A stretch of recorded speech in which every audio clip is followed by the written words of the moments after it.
Lord strengthens and protects me. I trust in him with all my heart. I am rescued, and my heart is full of joy. I will sing to him in gratitude. Psalm 26:7. In a June 9th Wall Street Journal article, the topic of cynicism was discussed.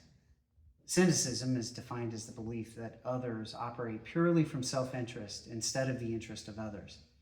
Cynicism can make us believe that our own ideas and efforts are useless, and we become skeptics of almost anything that is different from our own opinion. Our attitudes deteriorate, and we drag other people down with us.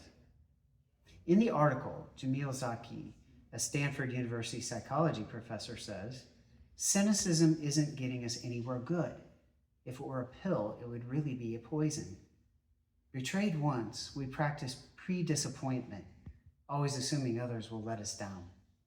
The mindset feels productive and cunning, like we'll be able to protect ourselves, but it can actually stunt us, hurting our mental and physical health, and I would add, our spiritual health. By never trusting, cynics never lose.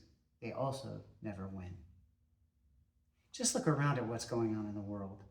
The destruction of moral standards that were held by societies as part of the social contract being set aside in the last few decades for the sake of liberality and libertinism.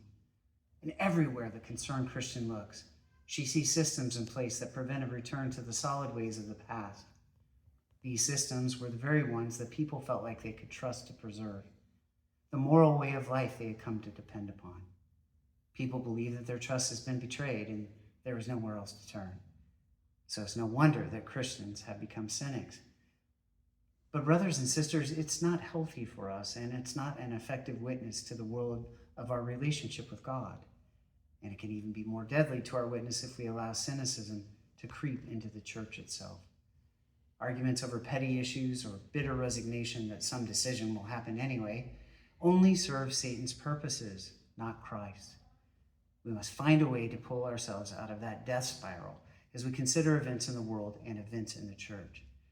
And that way is to take the focus off ourselves and others and refocus on God, who is always true. In his letter to the Romans, the Apostle Paul helps us see that the betrayal of others that may have hardened us does not change the objective truth of God's faithfulness. In Romans 3:3, he says, "What if some were unfaithful? Will their unfaithfulness nullify God's faithfulness? Not at all.